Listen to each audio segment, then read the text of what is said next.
sallallahu alaihi wasallam. Allahumma faqihna fid din wa 'allimna ta'wil. Allahumma arzuqna fahman nabiyyin wa hifzal mursalin wa ilhamal malaikatil muqarrabin fil afiyati ya arhamar rahimin. Yang dihormati Tuan Imam Arisan Ahli Jawatankuasa Masjid, yang dikasihi hadirin muslimin muslimat ahli jemaah yang dirahmati Allah sekalian. Pertama-tama sekali, marilah sama-sama kita niat beriktikaf di dalam masjid kita ini. Mudah-mudahan Allah Subhanahu Wa Taala melipat gandakan pahala amal ibadat kita semua. Nawaitu i'tikafa fi hadzal masjidi sunnatan lillahi ta'ala. Dan seterusnya sama-sama kita bersyukur kepada Allah Subhanahu Wa Taala di atas nikmat di atas nikmat-nikmat yang sangat banyak, yang mana di antara nikmat-nikmat yang kita dapat pada pagi ini, nikmat itu tidak diberi oleh Allah kepada orang lain, iaitu nikmat solat berjamaah. Yang keduanya, seterusnya kita dapat sama-sama berdoa, doa mukhul ibadah. Dan seterusnya kita dapat menghadirkan diri untuk belajar ilmu ataupun sama-sama mengikuti perkongsian ilmu yang Nabi sebut talabul ilmi faridah. Ada setengah riwayat faridatun ala kulli muslimin wal muslimat. Jadi belajar ilmu ni adalah satu perkara yang fardu, yang sebagaimana kita tahu ilmu yang menjadi fardu ain atas kehidupan kita sebagaimana yang diijma'kan oleh para ulama ialah pertama sekali ilmu akidah, yang kedua ilmu fiqh ataupun ibadah, ilmu ibadah, peribadah pun ada ilmu. Yang ketiganya ilmu tasawuf ataupun dia panggil juga ilmu tazkiyatun nafsi, ada yang panggil ilmu adab, ada yang panggil ilmu akhlakiyah. Tiga perkara ini adalah diijma'kan oleh para ulama bahawa dia menjadi fardu ain untuk menyempurnakan kita sebagai seorang manusia, sebagai seorang hamba Allah yang boleh hidup stabil di atas muka bumi Allah adalah ketaatan kepadanya. Sebab apa? Sebab sekiranya kita salah satu tidak ada ilmu ni, maka hidup kita akan jadi pincang, kita akan jadi pelampau. Contohnya kita tidak ada ilmu tasawuf, kita alim bahagian fiqh, maka kita senang untuk menghukum orang tanpa ada perasaan dan sebagainya. Bila kita cukup tiga ilmu ni, kita boleh hidup dengan aman dan kita boleh jadi manusia yang awsat, yang boleh hidup dengan baik dalam masyarakat.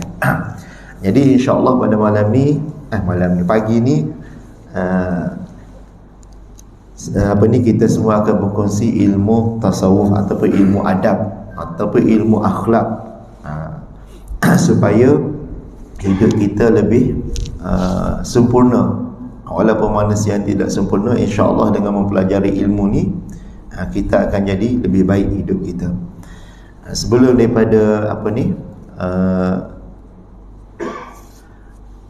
pagi ni tajuk kita ialah mata, dia panggil al-ain wal lisan, mata dan lidah yang menyebabkan kita ni yang menyebabkan rasa ibadat kita. Cuma sebelum tu ada, kalau kita baca bab asratus saah, alamat-alamat kiamat ni, di antara alamat-alamat kecil kiamat selain daripada 10 yang mungkin ada ustaz-ustaz kita yang berkongsi dalam masjid kita, alamat-alamat kecil asratus saah dia panggil, yang kecil, bukan yang besar.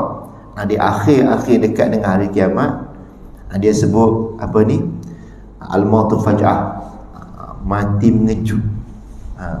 Yang mana kalau kita tengok hari ni Mungkin dalam Facebook ke, bulan lepas ada kawan saya, dia dalam keadaan sihat, tak ada penyakit, muda lagi, dalam umur 20-an, ada 30-an, tiba-tiba dia sakit, lepas tu dia meninggal. Pergi hospital, meninggal hospital. Senang aja, cepat dia panggil apa ni, mati mengejut, al-maut faja'ah. Itu yang macam tu okey lagi.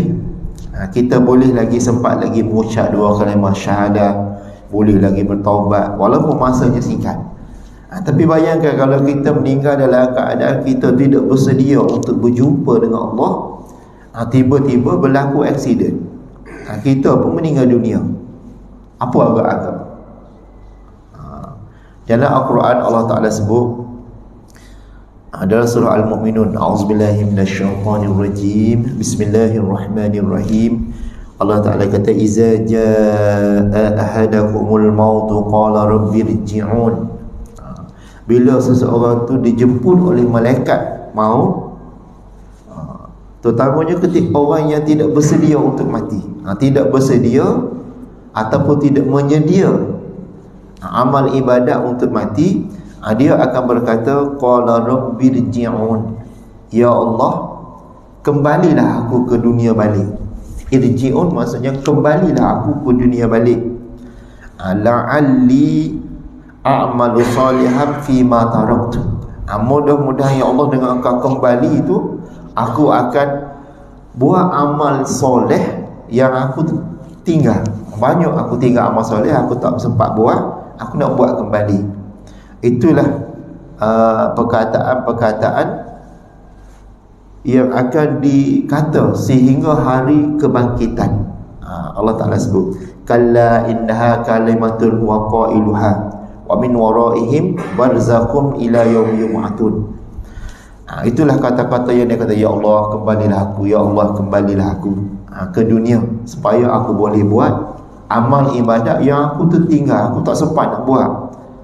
Di antara perkara besar yang tak sempat nak buat kehidupan kita zaman sekarang ialah belajar ilmu ibadat, khususnya fiqh dalam amalan ibadat kita. Tanpa berilmu, kita ikut-ikut orangnya, kita tak pernah belajar, sekurang-kurangnya datang ke masjid, surau dan sebagainya.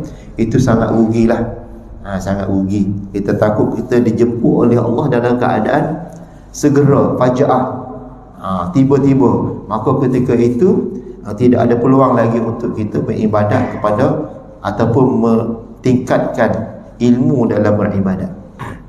Jadi rugi. Yang mana ketika itu miwarai, di depan mereka ada barzakh. Barzakh ni dalam bahasa Arab, bahasa Melayu hijab.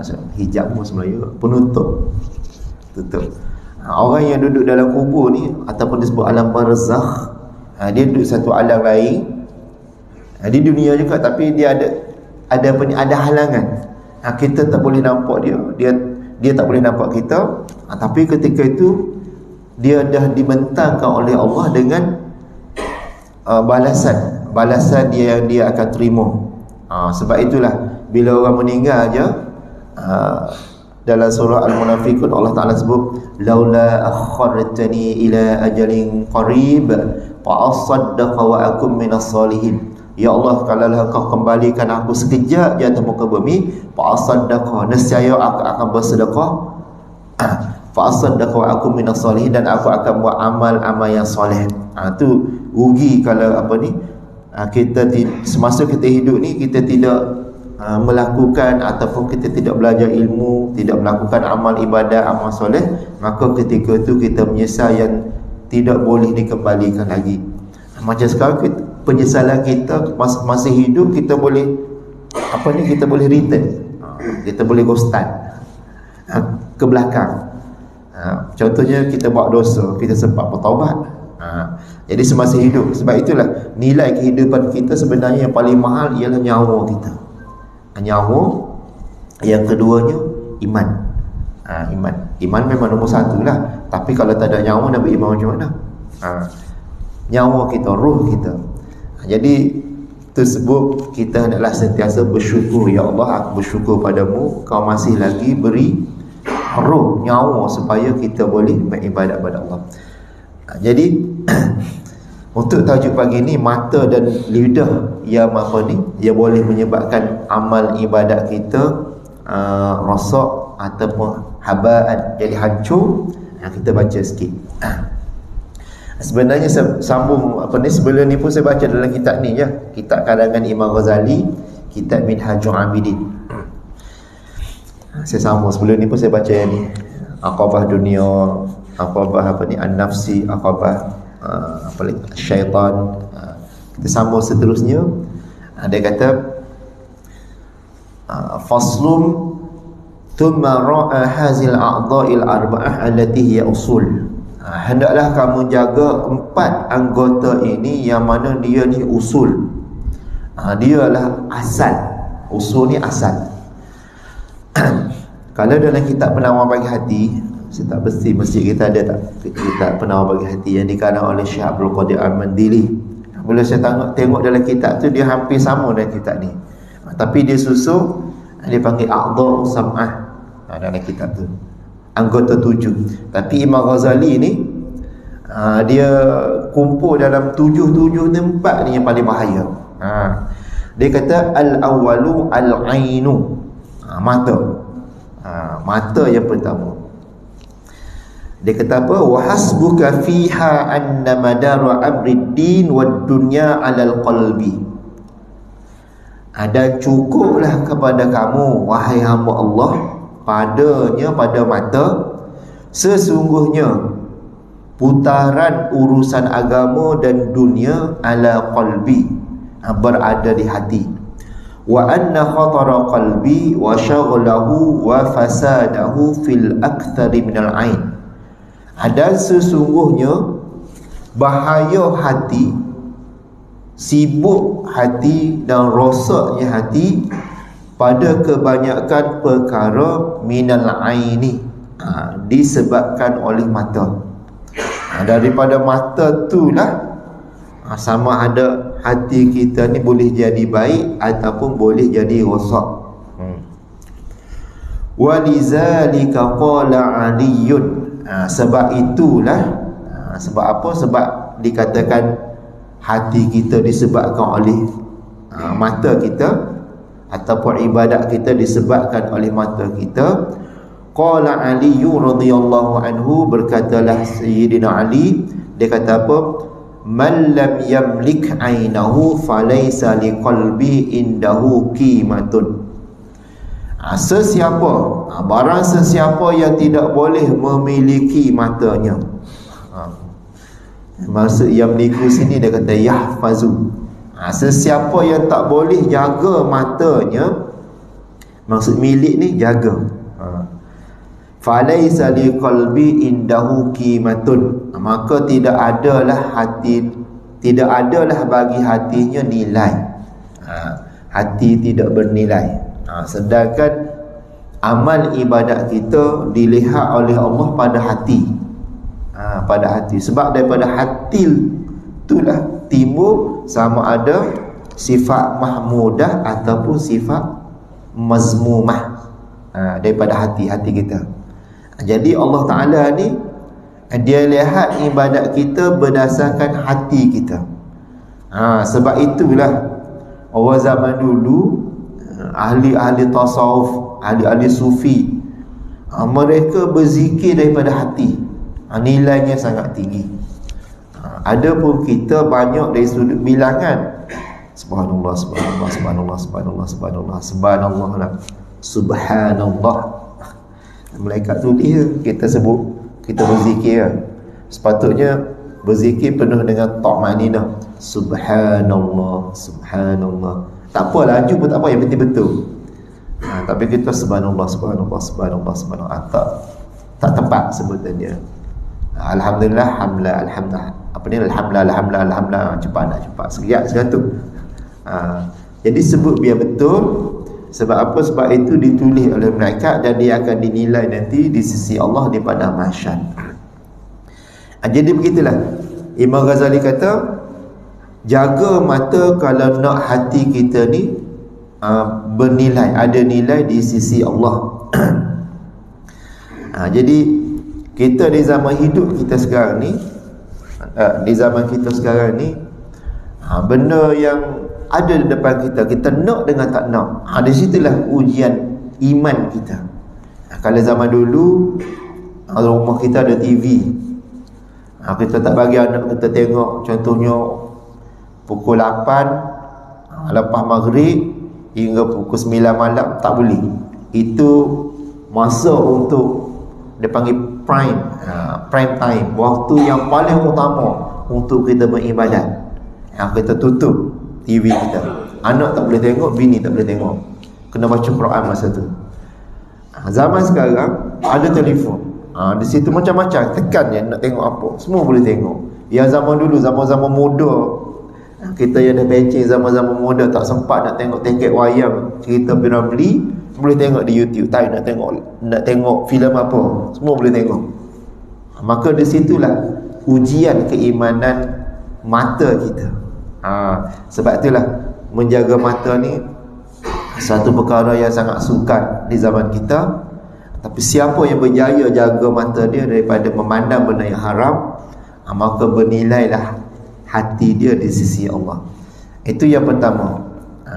Yang kedua, perkara yang boleh merosakkan ibadah kita ialah al-lisan. Lisan ni lidah. Imam Ghazali sebut al-lisan. Apa dia kata? Wa hasbuka anna fihi ribhaka wa ghanimataka wa thamarata 'abika wa ijtihadika kullihi lil ibadati wat ta'ah. Wahai hamba Allah, dia kata, cukuplah kamu padanya, pada lidah. Cukup apa? Cukuplah kamu mendapat keuntungan. Ribha ni keuntungan, wa ribhu ra'sil mal, keuntungan.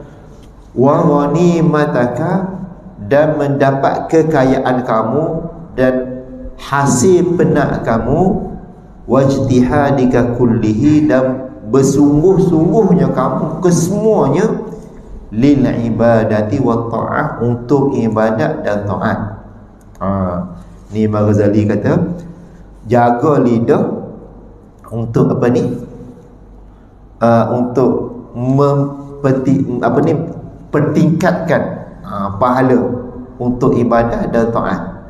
Sebab lidah ni dia tak ada tulang dan tidak ada penghalang. Macam kita sekarang, kita boleh cakap apa saja, tidak ada halang, tidak ada halangan. Tapi yang menghalang kita bercakap benda yang haram ialah iman kita pada Allah. Iman kita. Jadi Imam Ghazali suruh kita jaga betul-betul ibadat kita dengan cara menjaga lidah. Dan disebut lagi, wa anna khatarul ibadati wa ihbataha wa ifsadaha fil aksari min kibalil lisan. Sesungguhnya bahaya ibadat dan rosak ibadat. Ihbat ni maksudnya hancur, ihbat hancur, hancur ibadat, wa ifsadaha, dan rosaknya ibadat, pada kebanyakan fil aktsari minal ihwal, daripada kebanyakan keadaan, min kibalil lisan, daripada kibalin, daripada pihak lidah, selain daripada mata. Jadi itulah pentingnya kita menjaga lidah yang disebut oleh Imam Al-Ghazali. Dalam syarah dia sebut, dia kata apa ni, waruwi an Hasan al-Basri. Hasan al-Basri seorang tabi'in yang sangat hebat ilmu dia, rahimahullah ta'ala. Banyak kalau kita baca dalam kitab-kitab tasawuf, kata-kata Imam Hasan al-Basri ni menjadi, dia panggil hukamat, minat hukamat, kata-kata hikmat. Sebab pengalaman dia sangat luas. Dia memerhati kehidupan dunia. Sebab kehidupan dunia dan sementara, dia perhati. Daripada pemerhatian dia itulah keluar kata-kata yang mendidik jiwa kita. Di antara banyak kata-kata dia sebut, kanu yaquluna innal lisanal hakim. Mana ni? Saya baca. Mana tadi?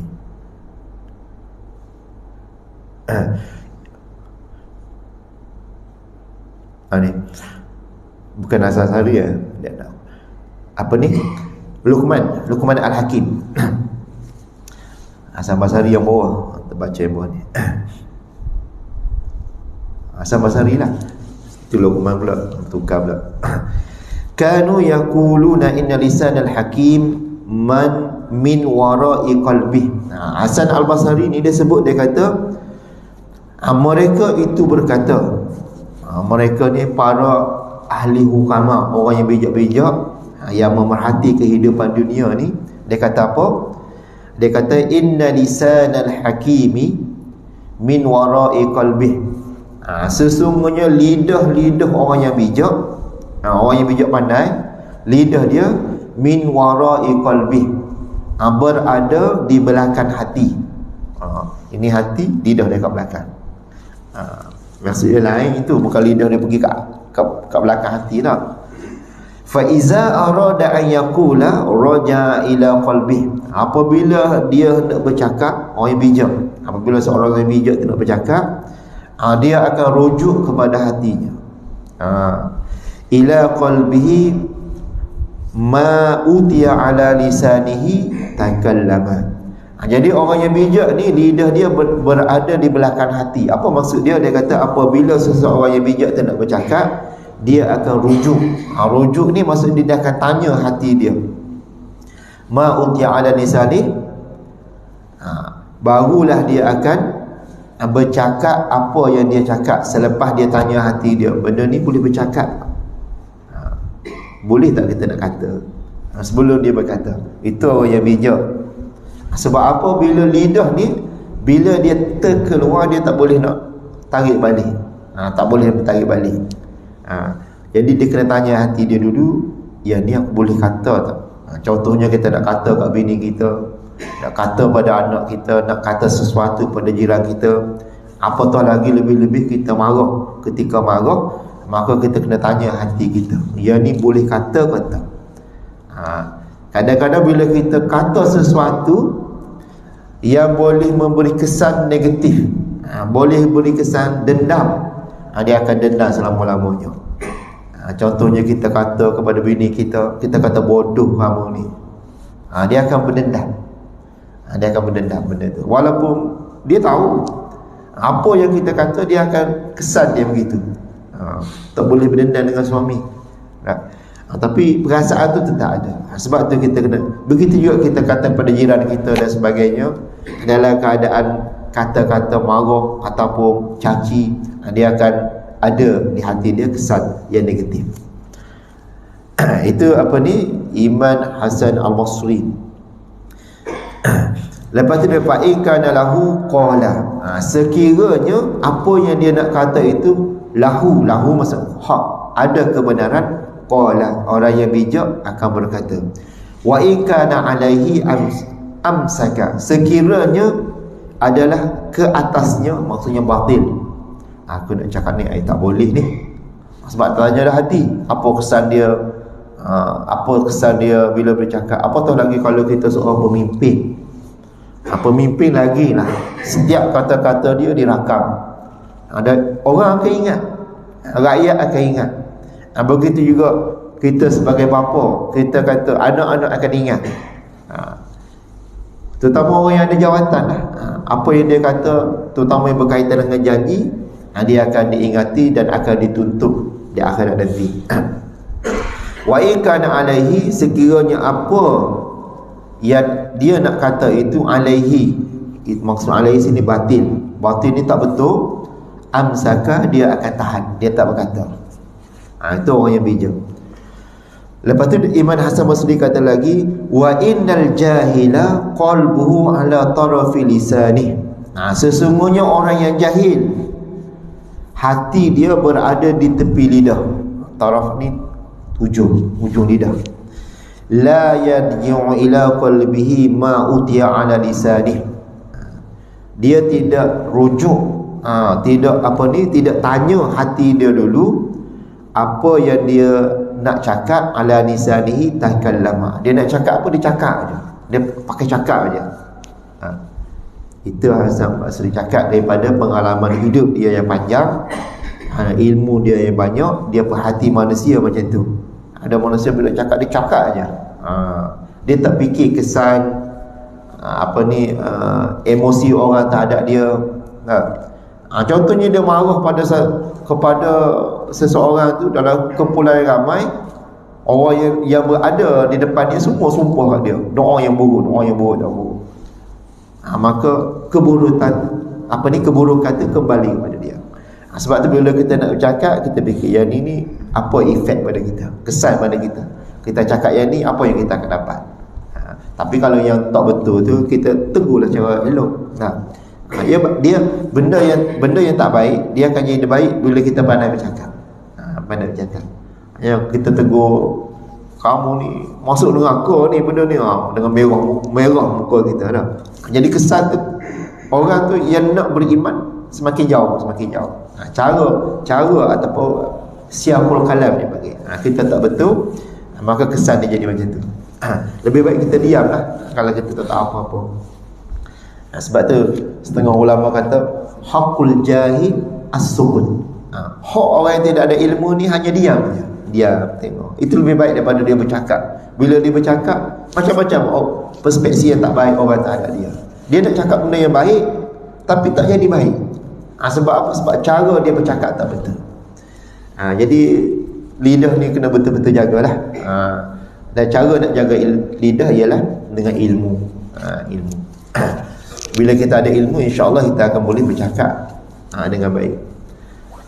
Kita kembali kepada Imam Ghazali tadi, dia kata apa dia kata, wa ifsadaha fil aksari min qibalil lisan bitasayyun.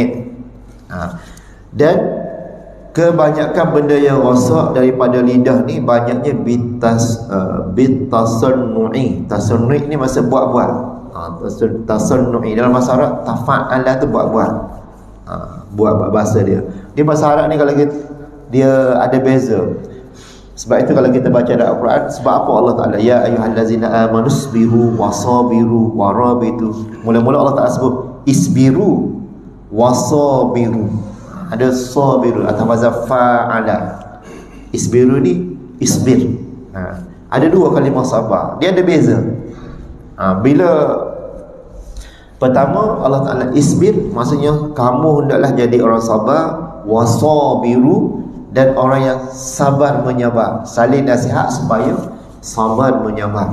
Maksudnya kita nasihat dia, kalau nampak dia tak sabar, dia jiwa kita ni boleh jadi suatu hari kita ni tenang, suatu hari kita ada masalah, kita tak sabar, maka orang yang sebelah kita ni kena menyabarkan dia. Sabar, ini Allah nak uji awak, Allah nak uji kamu.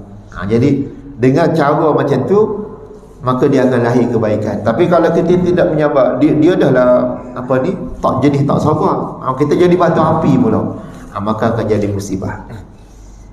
Jadi bahasa Arab ni tasannu'i maksudnya buat-buat.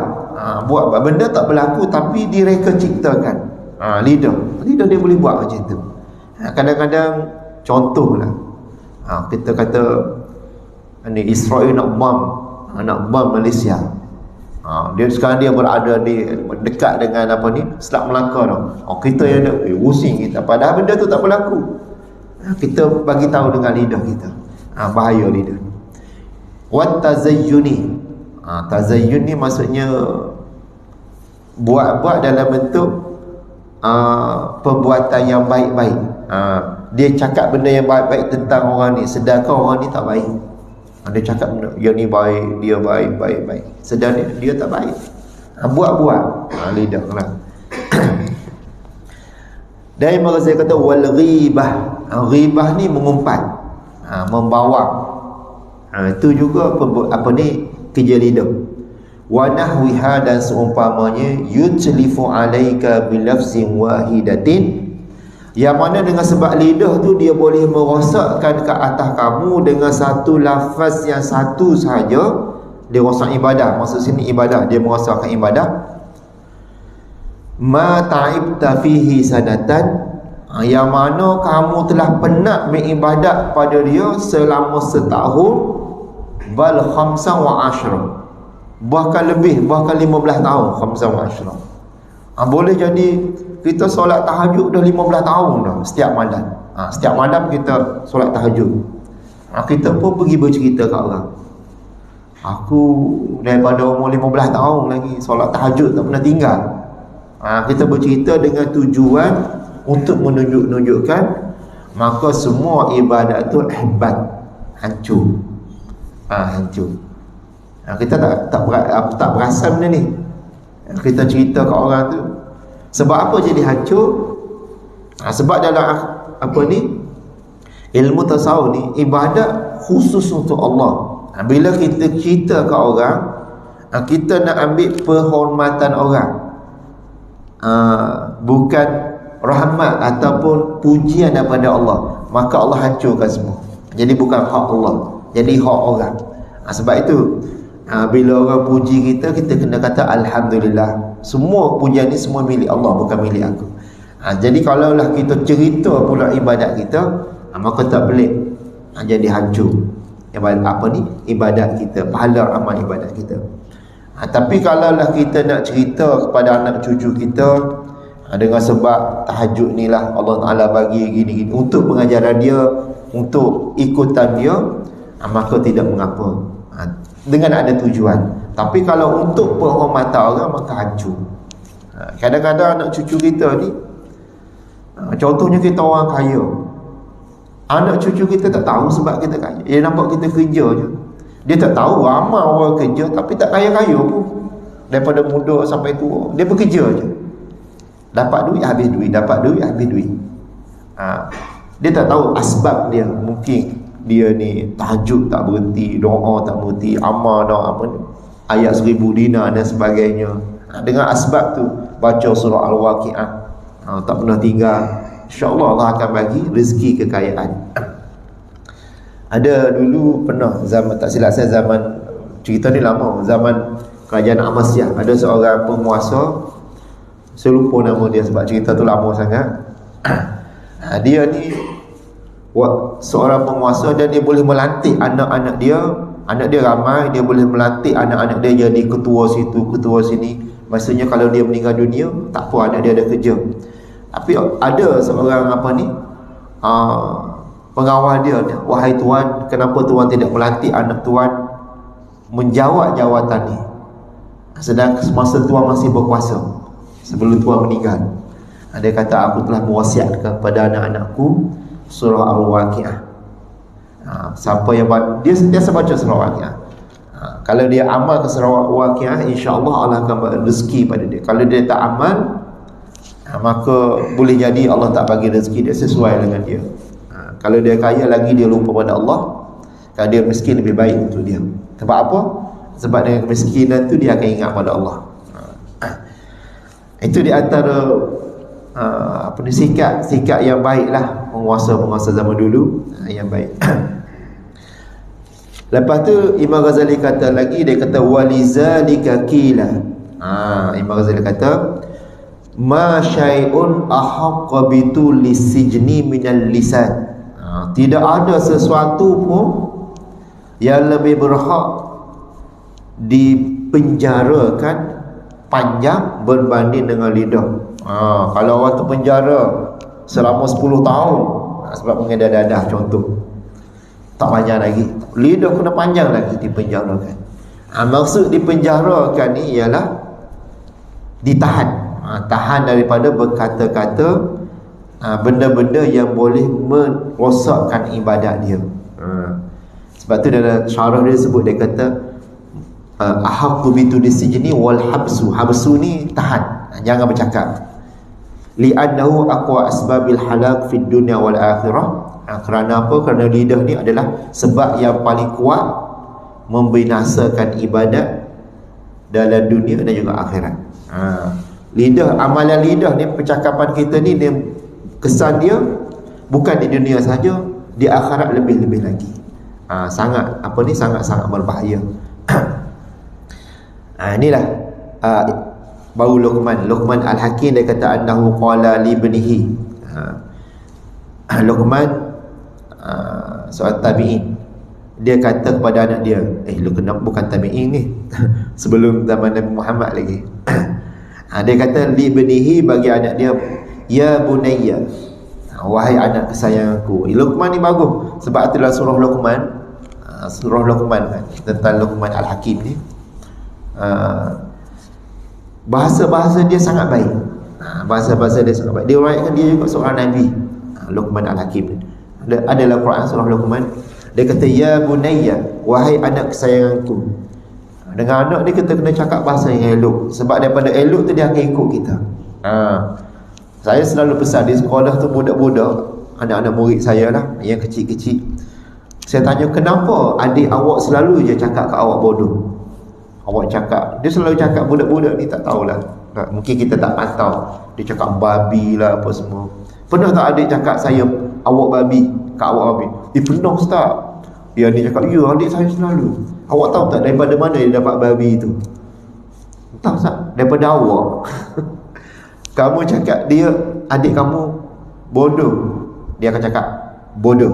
Cuba kamu cakap adik cantik, adik pandai, dia akan cakap kakak pandai, adik pandai. Daripada situ dia akan keluar. Jadi kita tak perasan benda-benda itu. Yang kita cakap tu kembali pada kita. Jadi Luqman kata ya bunayya, 7.5 dah. Ya bunayya, kita baca ini kata-kata Luqman, wahai anak kesayanganku,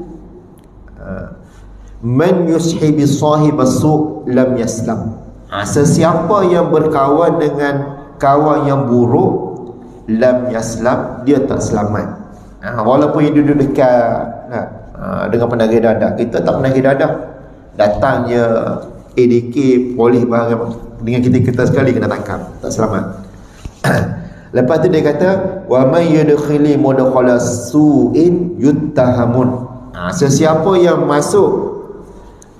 masuk tempat yang buruk, dia akan difitnah. Yuttahamun, dituhmah.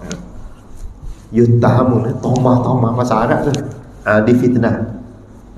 Ni kisah ni ada panjang juga kisah ni.